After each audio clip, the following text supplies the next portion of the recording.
j'y suis allé plusieurs fois déjà. Et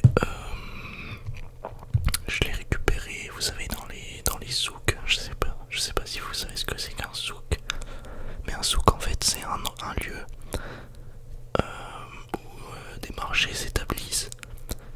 Et en Tunisie, si tu veux, les vendeurs, c'est des personnes qui vont chercher absolument à vendre parce qu'ils ne doivent pas beaucoup avoir de clients et ils doivent surtout profiter des touristes qui viennent dans les marchés. Donc ils vont faire un maximum pour approcher le client. Donc ils vont directement aller voir le client sans gêne comme ça. Alors quand par exemple en France, tu verras jamais ça, tu vois. Donc c'est assez particulier. J'essaie aussi de bien contrôler ma respiration pour pas faire des mauvais sons avec le micro. Du coup, on va tester ça, on va voir ce que ça donne au niveau du son.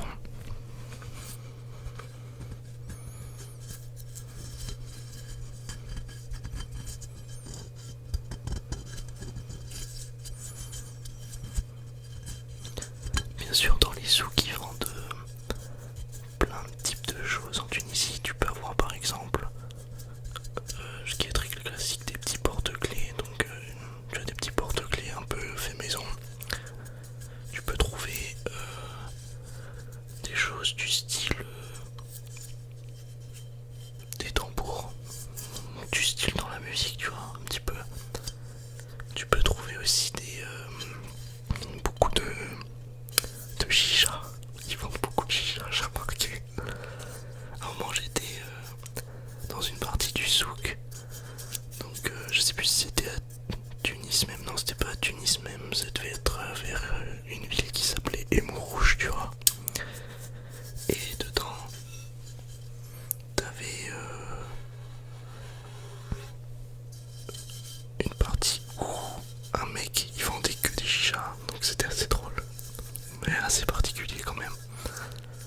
Mais bon, c'était quand même marrant à voir.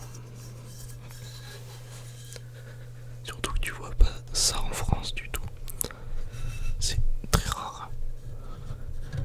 Aussi là-bas, c'est des malades. Je dis ça parce que quand tu conduis en Tunisie, t'as beaucoup de circulation et si tu veux, c'est un peu celui qui fera la loi. Tu vois, à Paris, c'est un peu compliqué au niveau de la route, vu que.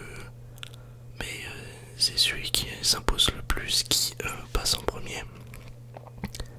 C'est parce qu'après, c'est le bazar avec les bouchons, les gens qui te coupent la route, qui te font des queues de poisson, etc.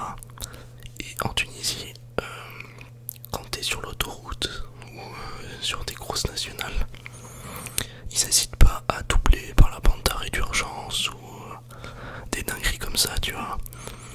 Donc, faut faire attention. Mais vraiment, ça fait bizarre. Tu peux même voir des jeunes en moto, tu vois. Donc, rouler comme ça, sans casque, sans veste, sans rien. Il y a des mecs qui étaient en scooter, ils étaient à 3 sur le scooter, ils étaient torse nu. C'est n'importe quoi. J'avais jamais vu ça, tu vois. T'as aussi un mec à un moment qui carrément, tu vois, il y avait un peu de sable au niveau de la plage, mais tu vois, c'était entre la plage et le parking. Du coup, il y avait pas trop de sable. Et le mec, en fait, il faisait des drifts avec une espèce de vieille Clio éclatée, tu vois. Elle était un peu détruite, la Clio. Et il faisait plein de drifts partout sur le sable, donc sur la plage, quoi. Enfin, si c'était avancé un peu plus, il y aurait eu plus de sable, tu vois, il se serait enfoncé, je pense, il aurait pas pu le faire. Mais là où il s'était mis, je te jure, j'ai jamais vu ça, je vois un mec, mais genre il avait 14 ans, tu vois. C'était un ado. Et je sais pas, il s'amusait à faire ça. Et c'est là que tu vois que des fois on dirait que il n'y a plus de. Pas de justice, mais tu vois, dans certains pays. Après, faut savoir que... Attends, je fais un son un peu plus aigu. Faut savoir aussi qu'en Tunisie, il y a eu une révolution, donc il y a quelques années, je crois, de cela. Et du coup, ce qui s'est passé, c'est que tout est délabré maintenant, si tu veux, tout a été un petit peu abandonné par le gouvernement, j'ai l'impression. Du coup, les plages sont moins propres qu'avant. Il y a beaucoup de déchets. Les gens ils jettent leurs déchets partout. Et il n'y a plus vraiment de règles, tu vois, imposées par le gouvernement. Et du coup, c'est un vrai problème pour le pays, tu vois. Et pour les touristes et pour tout en fait, parce que ça fait un cercle vicieux forcément, tu vois. Du coup, là, c'est pas super intéressant pour le pays en tout cas. Après, il y a plein d'autres pays, bien sûr, mais voilà. Et je sais même plus combien je l'avais payé celui-là. Mais en tout cas, pas cher. Mais tu vois, il est un peu vieux. Après, ça date, hein. Et ça, ça fait partie du truc. C'est même pas une tache ni rien. C'est la peau qui est comme ça. Je crois que c'est. Je sais même pas quelle peau c'est. De quelle peau c'est composé.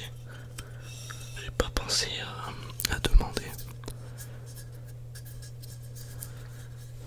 Bon, je vais pas faire du tam-tam, sinon ça va vous réveiller. Si vous n'êtes pas endormi encore. Enfin, si vous êtes endormi, en tout cas, ça va vous réveiller, c'est sûr. Et si vous n'êtes pas endormi, bah, je le ferai pas non plus, parce que sinon, ça va vous couper dans la relaxation. C'est nul après. Voilà. Différentes couleurs. Ça se trouve, ça représente quelque chose, mais je pense pas. C'est juste un style de graffiti, un peu de dessin, comme ça qui a été fait. Après, voilà, c'est carré, hein. C'est stylé. En général, par contre, alors je sais pas comment tu différencies le djembé du tambour. Je sais pas si c'est... je pense que c'est un tambour, parce que je crois que les djembés, si tu veux, le socle, enfin le tour et la base du djembé, il est en bois. Il est généralement